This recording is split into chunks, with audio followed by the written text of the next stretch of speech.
தெரிஞ்ச விஷயம் தான் இதுல பேச போறோம். பெட்ரோல் பல்க்ல வந்து மொபைல் பயன்படுத்தக்கூடாது அப்படிங்கிறது எல்லாருக்குமே தெரியும். பயன்படுத்தினா அது வந்து தீப்பிடிச்சிரும் அப்படிங்கிறது.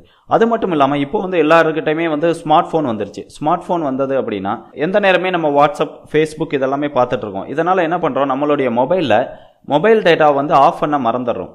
இந்த மொபைல் டேட்டா ஆன்லயே இருக்கிறதுனால அந்த மொபைல்ல இருந்து வெளியே வரக்கூடிய எலக்ட்ரோ மேக்னெட்டிக் ரேடியேஷன்னால நம்ம பெட்ரோல் போடும்போது அந்த பெட்ரோல் ஆவியாகி வரும்போது இந்த 2 நாளே என்னாகும், அந்த பெட்ரோல் வந்து தீப்பிடிக்கிறதுக்கு ரொம்ப வாய்ப்பு அதிகமாக இருக்குது. அந்த மாதிரி நடந்த ஒரு நிகழ்வை தான் இந்த வீடியோவில் நாங்கள் காட்டுறோம். இந்த வீடியோ பார்த்தீங்கன்னா கடந்த வாரம் 23ஆம் தேதி நடந்த நிகழ்வு தான்.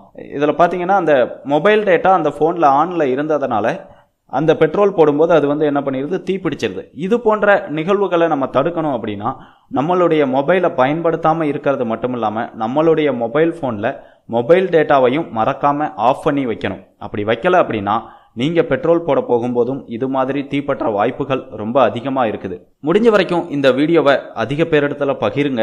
உங்களுடைய பகிர்வால எதிர்காலத்தில் நடக்க போகிற ஒரு விபத்தை தடுக்கிறதா கூட இருக்கலாம். மேலும்